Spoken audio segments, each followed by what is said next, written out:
This is Awareness Explorers.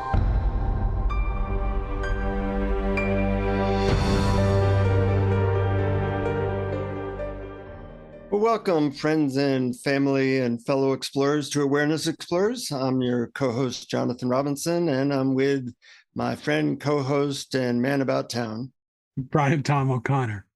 And today we're going to be talking about and exploring the idea of negative thinking patterns, sometimes called cognitive distortions. And the idea behind it is that our thinking is not always very sane or rational. In fact, it rarely is. And by perhaps being more aware of some of the negative thinking patterns that human beings fall into, we can avoid spending a lot of time in those thought dumps. And I like to ask, when we came up with this subject, Brian, what was the negative thinking pattern you fell into? Well, at first I thought of advice, or rather summaries I've heard from several non-dual spiritual teachers, similar to Byron Katie's teaching. Angelo DeLullo once had a video where he summed up his entire teaching as this: don't believe your thoughts. But I think that even though that's one of the negative thinking patterns, all or nothing thinking. That's exactly one of the cognitive distortions. So I'll disagree with Angelo in that one. Well, but if we were able to not believe our thoughts, that would work. But things aren't usually that simple. That's right. Well, I think that there's value in looking at the thoughts that serve us and the thoughts that don't serve us. And today we're looking at the thoughts that don't serve us. And I believe at the end, I might sort of add another category of approaches to thoughts that are more in line with non-dual awareness practices. But in the meantime, sure, let's take a look at thoughts that don't serve us. And it's not just thoughts, it's patterns of thoughts.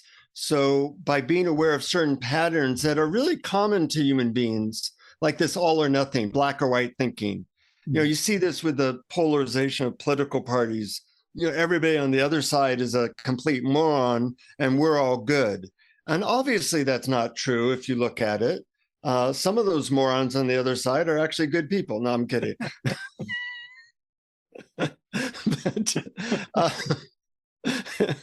But our brains often look at things in black or white, and reality is never black and white. So that's one of the patterns that we like things simple, and it served us 100,000 years ago to say, oh, they're an enemy and we're all good.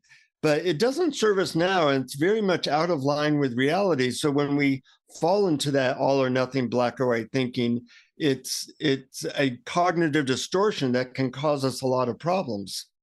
Yes. Life is infinitely nuanced. And complex, yeah. Another one of these negative thinking patterns is just overgeneralization. Once again, we're all good, they're all bad. All pizza is good, all burgers are bad. Just this generalization that I look for certain words that give me a guidance about this, like the word always or never. Mm-hmm. The word always and never are never good to use. I always try to correct myself with that. I'm joking again. But the fact that we even have the words always and never is already using language in a way that takes us away from anything having to do with reality. Yes, well, that's what language does in general. Although I think that there's practical, but not always, practical ways to use it that where we give it some license, and then when we're looking to find our true nature, we might give it a little less license. But yeah, I really can see that when people do something that another person doesn't like and they say, you always do that, it's hardly ever true. No, they did it this time, maybe, but the fact that they always do it, or you never let me get a word in it, or whatever, any kind of, I think you're right, always and never. This is so crazy, because using language is almost impossible in this business, but using words like always and never are practically always never true. Yeah. And, the fact that we generalize in these broad strokes is really what racism is about. Rather than looking at an individual, we look at a race or a religion and we say, oh, they're all something or other.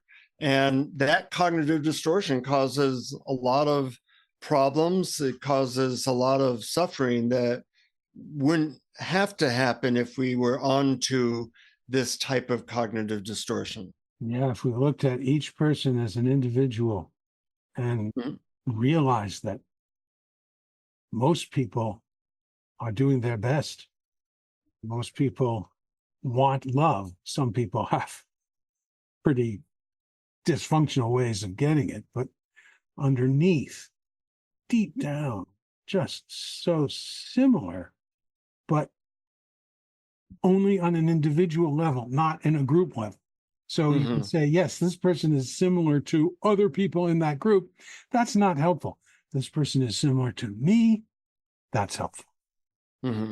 So a third negative thinking pattern is that we filter out all positives and focus on the negative. I was leading a workshop a few months ago, and I got maybe 20 positive evaluations and one negative one. And I spent the day focusing on how dare that person, arguing with them in my head after I'd gotten all these positive things. And I think that that's something that's very common, that it had survival value to always be looking for what's wrong or what's negative. But nowadays, that filter, that negative filter that expands the one negative and disappears all the positive, causes a lot of suffering. I was listening to Jerry Seinfeld. It can be motivating. He said he looks at the one person in the audience who's not laughing and he's trying to get them to laugh. And, he might be there with 4,000 people and he feels like he's not quite successful if he doesn't get that one person not laughing, not laughing to laugh. And I think our minds do that a lot. And it's a big distortion. Do you have that in your life? Oh, sure. It's natural to hear a criticism and have it take on a much bigger part of the picture than all the praise that you got. But I think the corollary to this is opinions about yourself are things to just be ignored. I mean, I think it's not just only ignore the negative, just ignore them all. They don't, just ignore all opinions. I mean, can you imagine dropping concern about opinions of yourself? Okay, I granted that there are sociopaths who lack complete sense of anyone's feeling right or wrong. So there's you can go too far in that, but for the rest of the 99.9% of humanity who are not sociopaths, I think it'd be helpful to worry about what people think of. Well, a step in ignoring all opinions is to realize that the mind is predetermined to look at negatives more than positives. So, a person looking at the mirror might be beautiful, but they have one little thing out of place. Right. And that's what they focus on. So it's a cognitive distortion of how our brains work, how our minds work, that we see the negative a lot more than the positive. I mean, if you're in a relationship, you notice this. Your partner might have 100 wonderful qualities, but you focus on the one negative quality that drives you up the wall. And that's something that is just a pattern of mind that you want to not take so seriously. It's more of a genetic predisposition than something that's really a problem. And if you realize that's just how human beings are born, you can kind of laugh at it and go, oh yeah, that's my mind doing its thing. I think that's great. Yeah, that's my mind doing its thing. I think that's a wonderful mantra and appropriate not only to the topic of negative thought patterns, but also to non-dual awareness. And this last night, someone said something very wise to me, that other people's opinions of me, she was talking about herself, have nothing to do with me. They're all about them. Mm-hmm. Mm-hmm. Yeah. Well, that would be another cognitive distortion, our tendency to project our own issues onto other people. You can see this in politics a lot, but also in relationships. And that's another distortion. And I think by being able to label these distortions, it's easier to sidestep them. You don't spend as much time thinking that they're real or true or even important, because you go, oh, that's my projection thing, or that's my jumping to conclusions, which is another thing that people do. And unfortunately, these things had survival value a lot of years ago, but now they really interfere with the current culture and even our ability to awaken, because we're no longer, if you're caught up in these thinking patterns, you're not just there in a relaxed way in the present. Mm-hmm. They're kind of like traps that we are constantly falling into. And only by knowing that the trap is there can you avoid it. Yeah, I think that knowing that the trap is there is good. It's tough, though, because there are many times, because it's so habitual and ingrained, and sometimes it serves a purpose that we don't know about, an inner protection, an inner self that's protecting ourselves. So we are, we are scanning the world for criticism so that we can defend ourselves against it. And that is inner self that's trying to protect ourselves.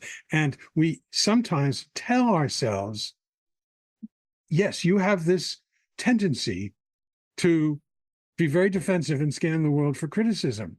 Now that I know this, I'm never going to do that again.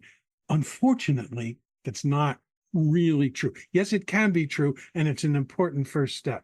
But the second step is that you have to ask, what is the emotional payoff I get for believing this? And really look inside and ask that question deeply and see if you can feel that emotion in your body. Because I don't think just cognitive alone, in other words, understanding you have this pattern, knowing that you have this pattern, is enough to get rid of it. You have to know what deep emotional need this pattern serves in you. Yeah, that's a good point. I took something called Landmark Education, the Forum, which is a popular workshop many years ago, and they have a term for it. They said, "What's your racket?" And it's your negative pattern that has a payoff that you're not admitting to. I like that term. Everybody has a racket, and there's a payoff. And by being honest about the payoff that you're getting, then you can maybe dismantle it. Like, it's come to my attention that I often will exaggerate stuff. And the reason has to do with, I want to look special, or I want to have a big impact on people. And it's kind of a racket. And only when I saw that, I'm doing this to get the payoff of people's attention, and I didn't like how that looked, was I able to start dismantling it. Yeah, I think that's wonderful of you to know that, to admit it, to face it. But I think that going even further is also helpful. So you ask yourself, what's the payoff? And this is similar to what I was saying earlier. You ask yourself, what's the payoff? Okay, the payoff is I want people to think well of me, or I want attention. Okay, then you have to ask yourself, why do I want attention? What deep feeling of lack or flaw inside is that trying to assuage? And that's what I mean by you have to go really into the emotion of it, not just into the naming of it. And that's the first step. But the next step is, what yeah, why do I want this? What lack deep down do I feel that this Yeah, addresses? what emotional need Yeah, am I trying to fulfill by doing that particular thing? right. Hmm. Yeah, that's a good point. Another cognitive distortion, or what we call negative thinking pattern, is either magnifying or minimizing. I notice when I do both, like, oh, that's not that important, that's no big deal, where it might be a big deal, or magnifying an issue like, oh, it was so stressful. Why do I have to deal with that? Making a mountain out of a molehill kind of thing. And we don't necessarily look at things accurately. We are either minimizing or magnifying them in a way that is emotionally satisfying to us. And that creates all kinds of problems and often a lot of more stress than there needs to be. I once used to teach a technique, I may have mentioned it in Awareness Explorers before, called the stress thermometer. And the stress thermometer is on a 0 to 100 scale. How stressful is something? Well, if you're in a car crash and you become quadriplegic, that's 100. Uh, if that's 100, what's 20 on that scale? And as you calibrate this, you realize that a lot of things that happen to us are like a 1 on the 1 to 100. You're calling someone and the line hangs up after you've been on hold for 5 minutes. That's not a lot of stress, but we magnify. I can't believe it. I was talking to these people. I was trying to get them, and I was on hold for a long time and hung up. We make it sound like it was a big deal when really it's so small. It's a 1 on the 1 to 100 scale. And we often do that in our thinking. Most of us are not dealing with life and death issues ever, really. But in our head, we often are. That's true. And that's often because we have an emotional reaction to things that we thought were life threatening when we were a helpless child Mm-hmm. in danger of losing the love of our parents. And that's not, no, that is no longer the case now. We don't need that kind of protection. And the other thing that it serves is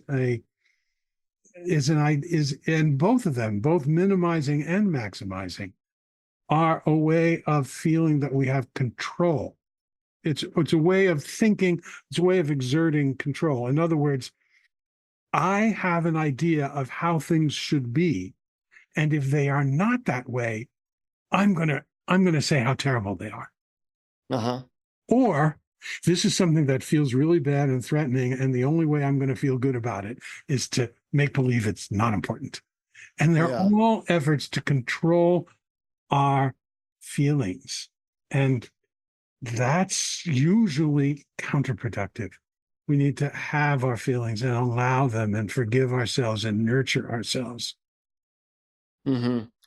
I'm thinking that when I blow things up out of proportion, it's often to satisfy a need for attention or empathy.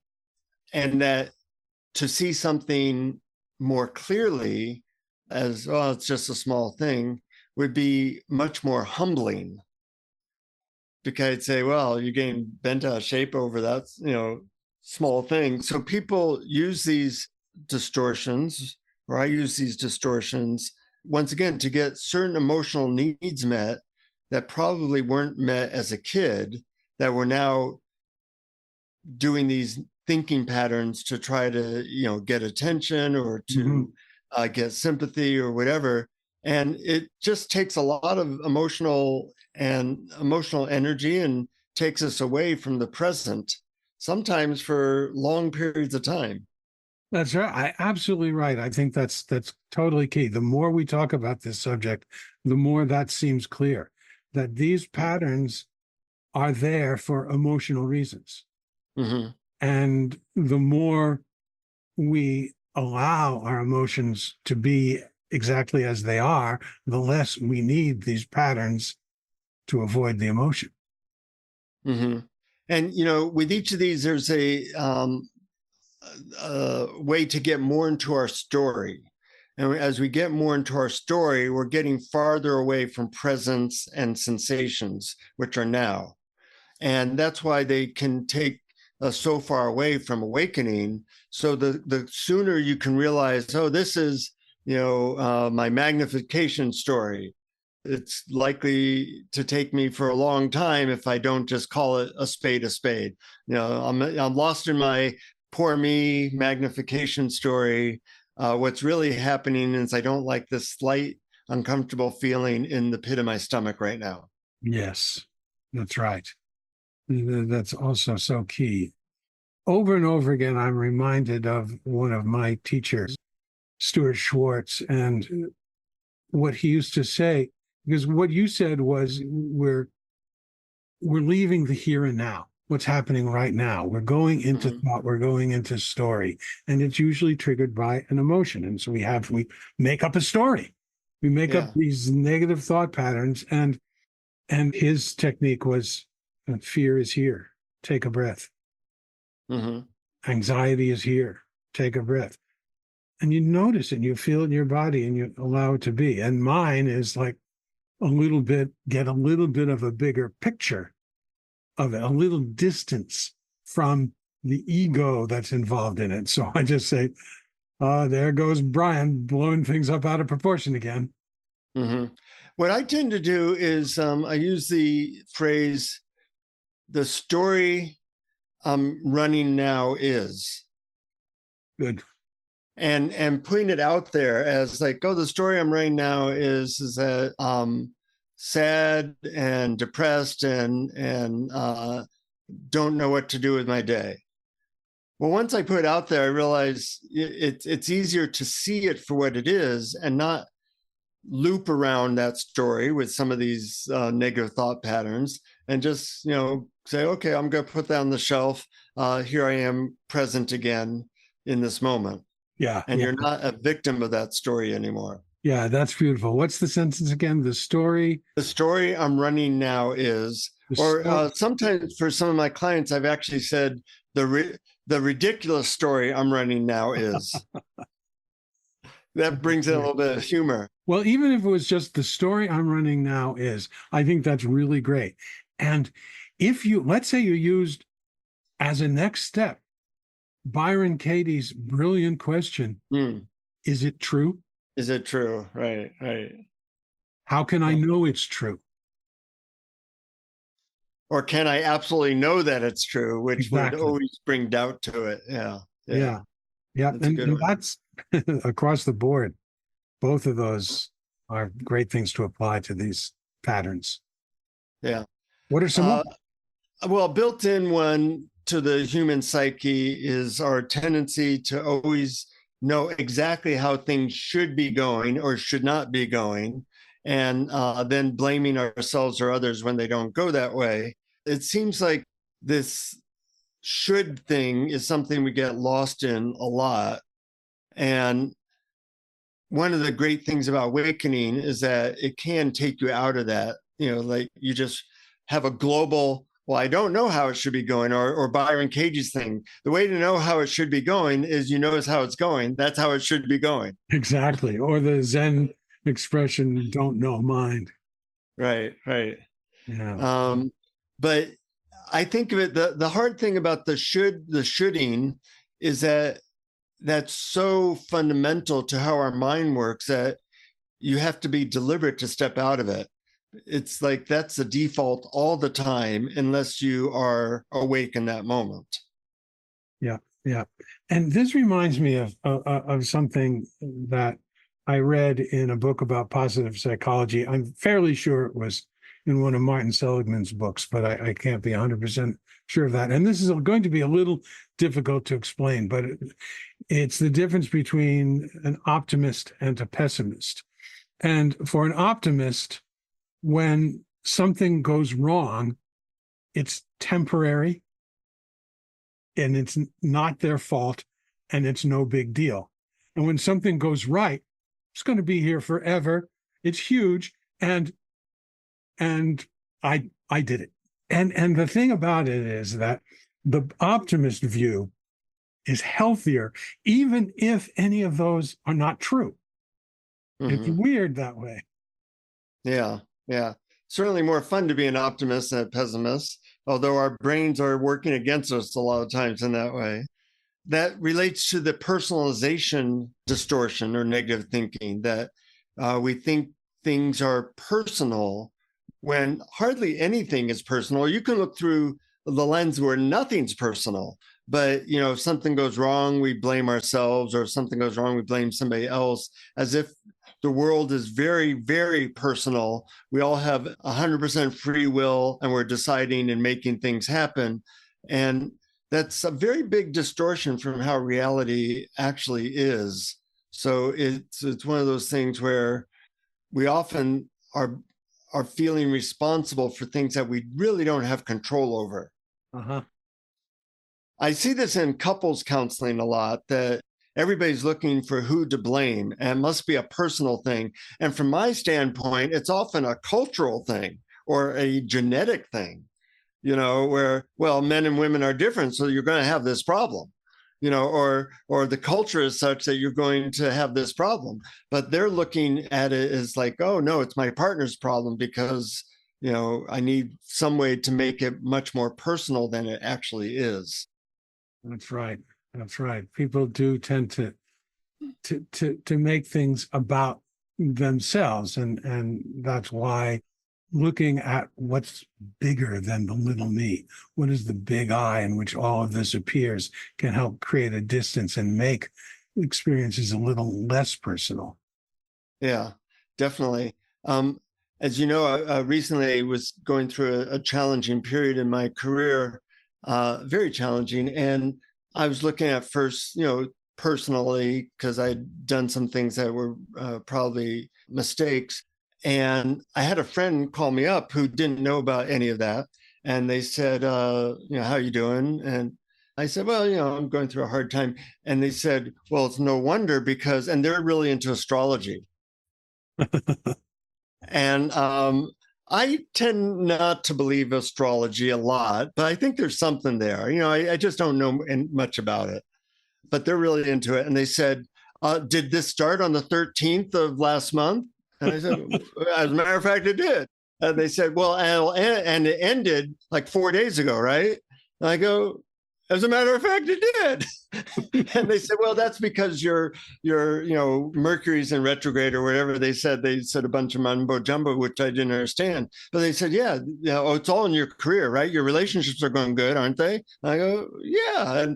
And that's the ultimate non-personal, to think that where Jupiter is influencing your career. That's a big jump. There might be something to it. There apparently is. But even if there wasn't, I love the idea that it's so impersonal in that way that you never even think about that. I thought maybe I made a mistake here, but he's looking at, well, of course it's going to be a bad time because of the planets.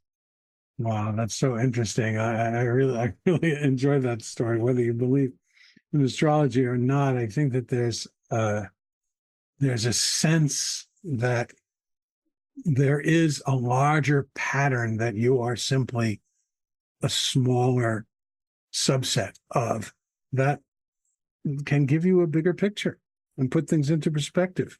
Certainly help you to get out of that hyper personal culture that we live in, and maybe be a launching pad into this bigger way of looking at things.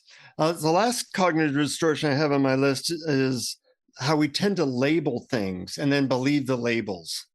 It's a product of our language, but we might label a person as mean-spirited. And then whenever we see that person, no matter what they're doing, since we have the label, we see it through the lens of their being mean-spirited. And it can also be done in a positive way as well. Sometimes people will label a guru as all loving, and the guru is doing something pretty not good, but we have that label that they're all loving and they're a guru, so they can't possibly be doing something bad. And we don't update our labels. We're kind of lazy that way, and we use as a shortcut to just get a sense that we know what's going on. But the labels are often not accurate to the reality that's going on in that moment. That's right. And even if the label is about someone else, we actually invest our ego in that label. The perfect Mhm. example was the one you just raised of the guru. If we have labeled this guru as all knowing and saintly, and we have spent time with them and we believe that label is actually now part of our identity.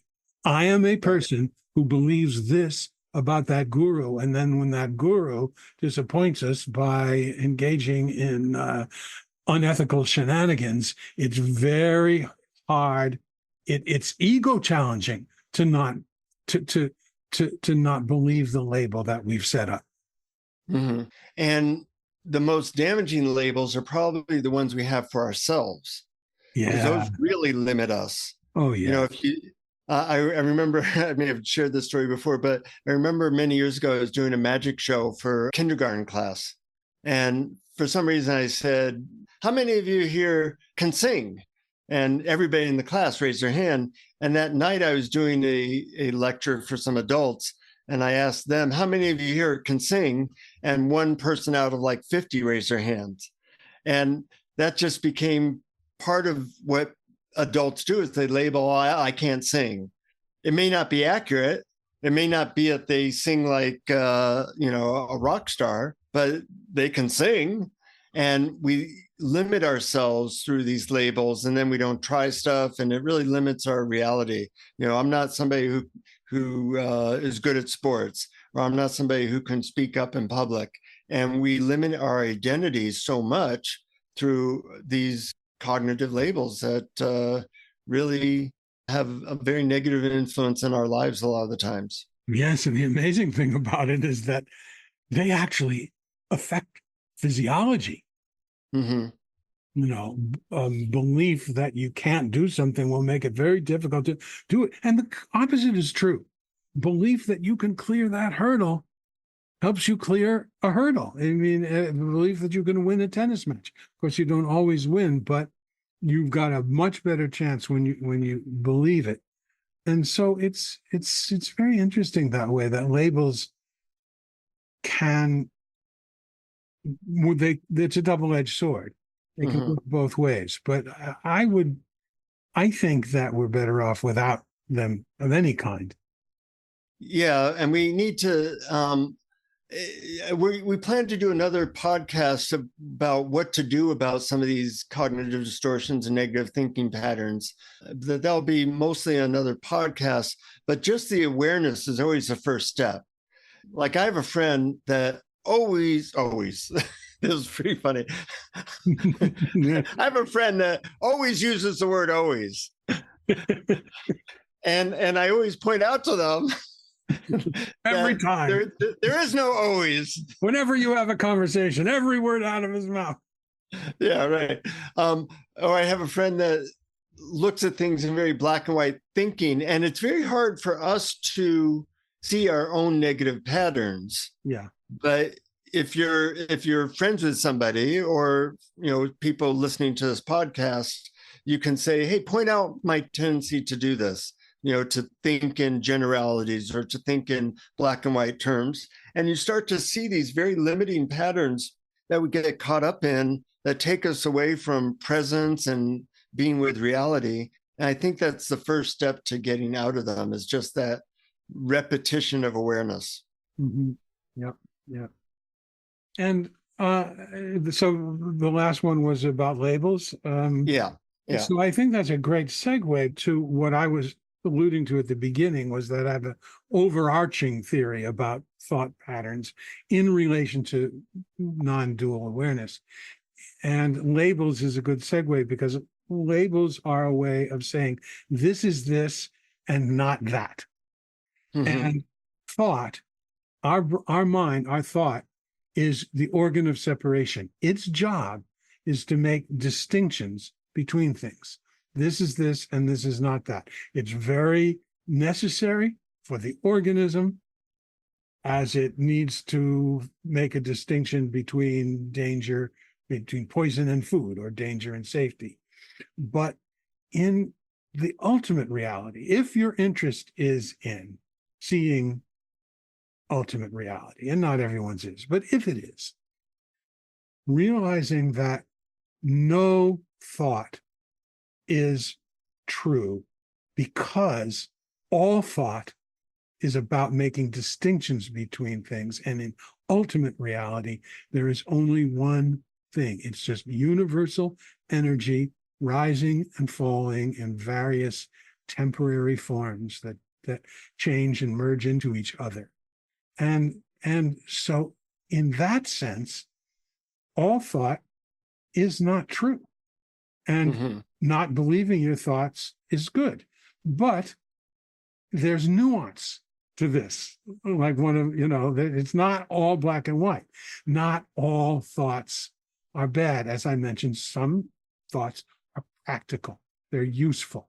Like if I have an event I need to get to at 9 and it's going to take me 20 minutes to drive, what time do I need to leave the house? Practical thought. And there's also thoughts that come when you really quiet down in meditation. Sometimes they're even wordless, but I would call them insights, intuitive thoughts that come. And these can be helpful. And the kind that are least helpful are the emotional thoughts, either the ones about emotion or the ones that are creating, as we described before, to avoid emotion. And so there's nuance to this thing about believing your thought or not believing your thought. And it depends on what realm we're talking about, what wing of the plane we're talking about. Are we talking about practical wing? Are we talking about how to be psychologically healthy wing? Or are we talking about how to realize our true nature as universal awareness? And it's up to you which to pick. And at different times of the day, one may be important and the other may not. Yep. Well said.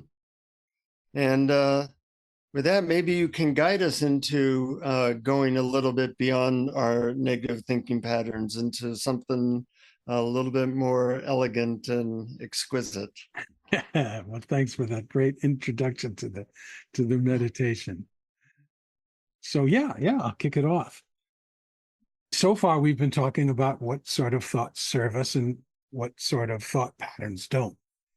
And then I raised the question, what if no thought serves us? What if all thought is a way to create distinction between things that in the ultimate reality don't exist? An ultimate reality, as I mentioned earlier, where there's only energy rising and falling in various temporary forms.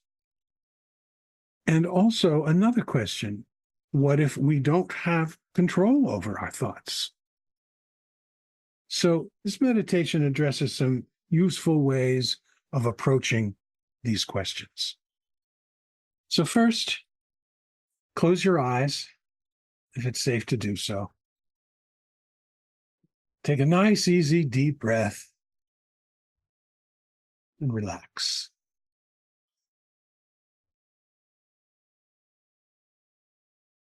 Take a moment to notice the thoughts in your head, meaning the words that are running through your mind. Doesn't matter what they are right now, simply notice them.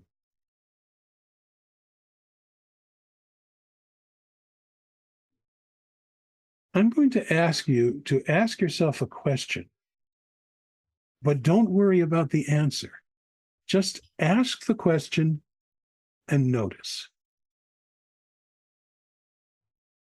Ask yourself, did I decide to think that thought, or did it just appear?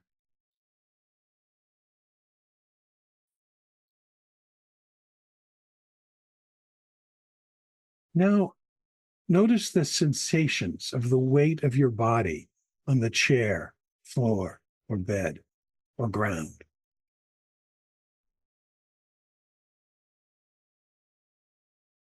Ask yourself, what is the clear field in which this body perception appears?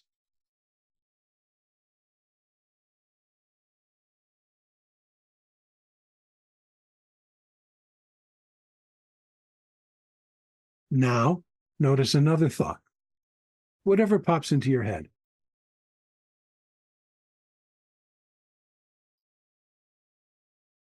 ask yourself, what is the clear field in which this thought appears?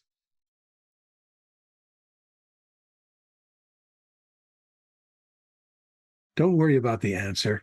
Simply asking the question is enough to shift your attention from the thought to the clear field of awareness in which it appears.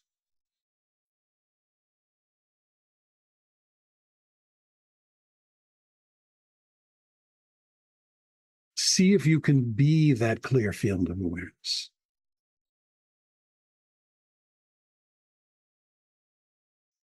See if you can sense that awareness is you,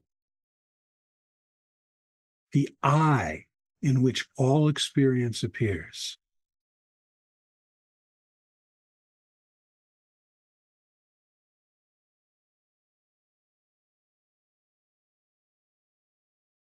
And you can think of thought as simply another appearance in I awareness, just like sensations and perceptions.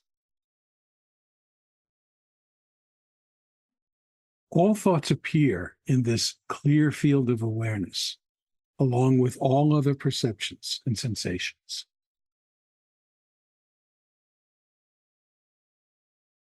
And if you let them alone, you'll see that all thoughts arise into this vast space and disappear from it all on their own, without your actual intention.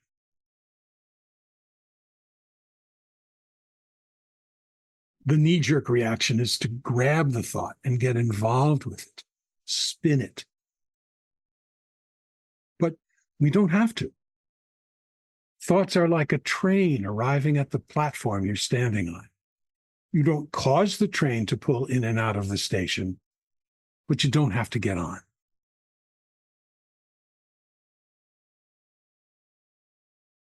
As Adyashanti puts it, quote, if we can, just for a moment, relinquish this anxious tendency to grab our thoughts, we begin to notice something very profound, that thoughts arise and play out spontaneously and on their own within a vast space.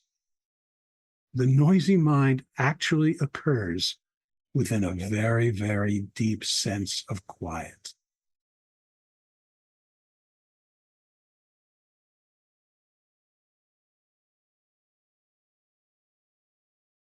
So take a few moments to simply sit quietly without any attempt to control your thoughts or make them disappear or to change anything about your experience whatsoever.